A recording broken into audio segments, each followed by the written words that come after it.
Hey guys, what's up? It's your boy RJ Game News USA here, back today with another video. And today I'm going to count down the top 10 game trilogies of all time. So, without further ado, let's jump right into this list. But first, please subscribe if you haven't already. And please understand that my list is going to probably be vastly different from your list. And there's going to be a lot of great gaming trilogies that didn't make the list. Now, I'm going to base this off of the strength of all three games within a trilogy. So, for example, you really don't want to see a dud in there. Also, it's going to have to be three games in a row that have a through line of a story. And that's basically the rules here. I know, like, skipping around, really, between games. So, with that being said, number 10 on my list is Mass Effect. I think, also having a game series that all three games matter for a conclusion to a trilogy does matter. And in Mass Effect, that does happen. Everything you do does lead up to a final decision in Mass Effect 3 when it comes to what was in Mass Effect 1 and 2 and 3. Now, this game has great gameplay, of course. It's got a lot of story options and character choices and customization and space travel. And Mass Effect has a lot of stuff that was cutting edge, new to its time, and very interesting. Now, it did start off more RPG-like in the beginning, and then as it went on, it was more action-y. And Mass Effect 3 is my favorite of the series, despite the fact I do know people do hate the ending. It is very bland of an ending, but I do think this is a case where the experience of all three games were very top-notch, despite the ending getting some flack. Love Mass Effect. It's an awesome trilogy. It's number 10. Number 9 is Bayonetta. This would be higher if I liked number 1 more. I actually think the first Bayonetta is the weak link, but it's not weak enough to disqualify it from my list. Bayonetta 2 is probably my all-time favorite action game, hands down. And Bayonetta 3 is really good. It's almost as good as 2. And has a trilogy. This Bayonetta game is excellent. It's one of the best action games you can pick up. I did choose this over Devil May Cry. That may make some people cry. I did choose this over God of War, to be quite frank. That will make some people upset as well. I do think God of War in the future, with the new God of War trilogy remake, can definitely go towards the top of the list one day. That brings me to number 8. The Assassin's Creed Ezio trilogy. Now, this is interesting because this is not game 1, 2, and 3. Not even close. This is Assassin's Creed 2, Brotherhood, and Revelations. It's a trilogy on Assassin's Creed that does revolve around one main hero, Ezio Auditore. And it's great. We won't ever see it again with an Assassin's Creed game where one hero gets to shine in 3 different games like Ezio did. And we got to see Ezio grow up and then also become an old man by the time Revelations happens. When you think Assassin's Creed and you think of the assassin, Ezio might be and should be probably the first one that comes to mind. Assassin's Creed 2 was such a bump up from Assassin's Creed 1, and Brotherhood was so good. It's so underrated with its story, and Revelations is really good as well. I know some people say it's like Eli Gaming, my friend Eli Gaming of the channel, says it's his favorite Assassin's Creed. So I think the Ezio trilogy is definitely a trilogy that is the best in the series. Now, I do know you could try to argue that Assassin's Creed 3, Rogue, and 4 are all in a trilogy also. But I think this is more of a true trilogy because Ezio is the star in all 3 games. for the Ezio Trilogy, and it was sold as an Ezio Trilogy too later on. Number 7 on my list, Donkey Kong Country. Donkey Kong Country 1 and 2 were back-to-back Game of the Years for me in 1994 and 1995, which is insane. Has a platformer. Now, Donkey Kong Country 3, in my opinion, is still a very, very fine game, but not nearly as good as 1 and 2. But it is definitely not sinking the trilogy at all. Like, these 3 games are very playable, even 30 years later. These games are very fun. Only Mario platformers are better, in my opinion. And I do routinely visit these games and revisit these games because they're very replayable and they're awesome 2D platformers, which happens to be my favorite genre. So I have Donkey Kong Country at number 7. Number 6, Xenoblade Chronicles. Now, I'll be the first to tell you, I don't like 2 very much. This is the only trilogy I'm really going to put in here where there's a game I have almost negative thoughts about with 2. But yet, the 2 other games are so strong in this trilogy, it lifts it all the way to 6. If 2 was as good as 1 and 3, this would be number 1 on the list. Legitimately. Because Xenoblade 1 has one of the best stories I've ever seen in a game. And Xenoblade 3 has the best game mechanics I've ever seen in a game. It's the only game I've given an 11 out of 10 to. So somehow it surpasses Xenoblade 1 in greatness.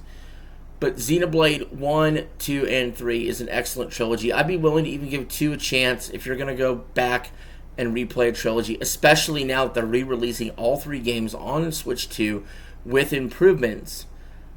Playing these 3 games and doing everything in these 3 games could easily be 300 to 500 hours of gameplay. And they all have DLCs on top of them as well that are very good. And in the 3rd Xenoblade, they really bring the trilogy together in a through line of a story. And so even the stuff, even though I didn't love 2, the characters in 2 got to be reused and reborn in 3. And it made me like some of the stuff about 2 better, because 3 does such a good job of bringing the entire trilogy to a head and ending the Xenoblade Chronicles series. So as a trilogy, this is awesome. And knowing that Xenoblade Genesis is a whole new series, essentially, compared to Xenoblade Chronicles, a sub-series within the series, this trilogy stands on its own as a trilogy. Now, I know X is kind of a part of that too, but not really. It's really separated out from Xenoblade Chronicles 1, 2, and 3. So definitely highly recommend this game as a trilogy. I could see this being re-released on a Switch 3 or a Switch 4 down the road as Xenoblade Chronicles Trilogy. HD 4K. That would be crazy. But anyway, moving on. Number 5, and some of you could be surprised to say number 1 because I'm such a Mario fan, but Super Mario Bros. Now, whether you're going to do the Japanese 2 or the American 2, whichever one you want to put in there, I feel about the same with this. I feel like it's number 5 all-time trilogy-wise. These games can be beat pretty early on. Super Mario Bros. 1 is one of the most important video games of all time, period. If not the most important video game of all time. It saved the industry, and it was the foundation for pretty much all 2D platformers. Mario Bros. 2 USA is a very good game. It's underrated. And Lost Levels is very hard, but it's also underrated, I think, by the critics. I really enjoy those games, and I enjoyed the Super Mario All-Stars collection as well. The real gem here, of course, is Mario 3, which is such an improvement even over Mario Bros. The original. It really puffs up this entire trilogy. So, yeah, I mean, it's a little bit of a cheat, because really you could say it's 4 games, because you got the Japanese 2 and the American 2, and you could roll it in all with Super Mario All-Stars if you really wanted to. But it has a trilogy, whether you're doing the American version or the Japanese version. This is one of the best, most important trilogies of all time. It's one of the first trilogies of all time in gaming history. And so, highly recommend this trilogy. If you haven't played this trilogy, you probably haven't gamed ever. But I only have it at number 5, though. Number 4, Metroid Prime. And this has been sold as a trilogy before. I would say 1 and 2 are neck and neck for which one's better.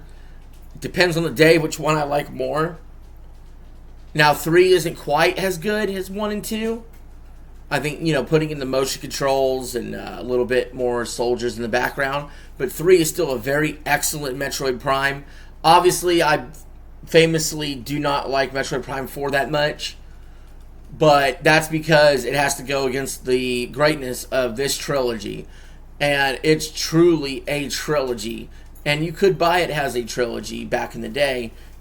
Even they had a special trilogy edition, which of course I bought and played.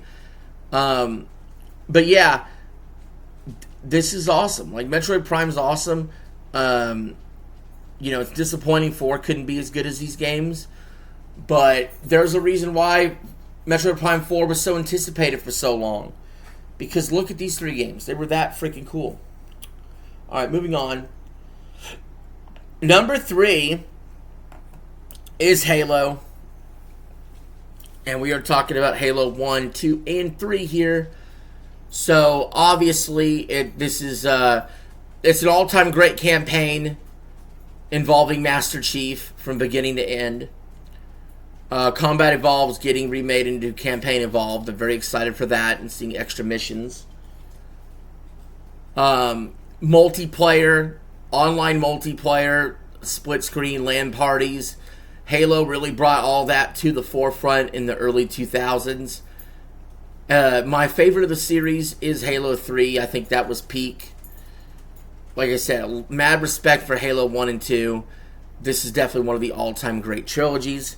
And now these last 2 trilogies, you may be surprised that they go back-to-back here. Number 2 is Modern Warfare. Not the newer ones. No. The older Call of Duty Modern Warfare games. 1, 2, and 3. Yeah, everything I said about Halo, especially for the multiplayer section, you could say here about Call of Duty. Call of Duty took up that mantle, and it expanded the greatness of multiplayer to a peak, in my opinion. And the campaigns for these were pretty freaking cool.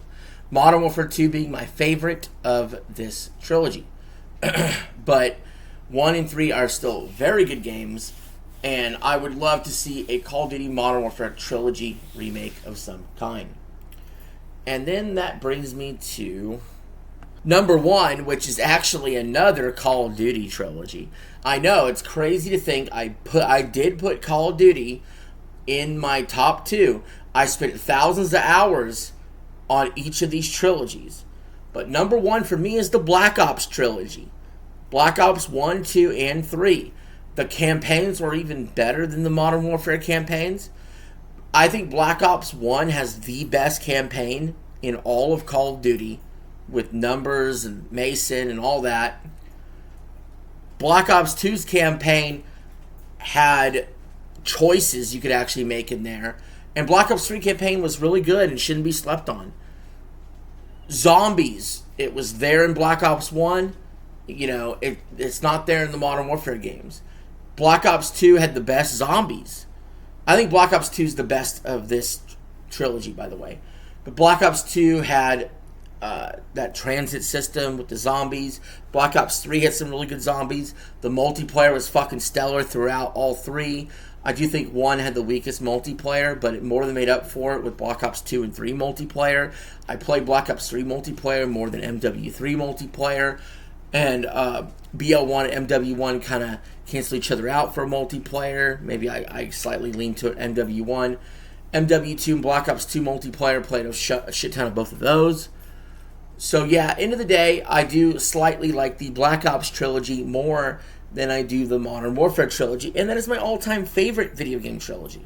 So anyway, guys, what did you think of my list? Let me know in the comments below. But until next time, this is RJ signing out. Have a good one.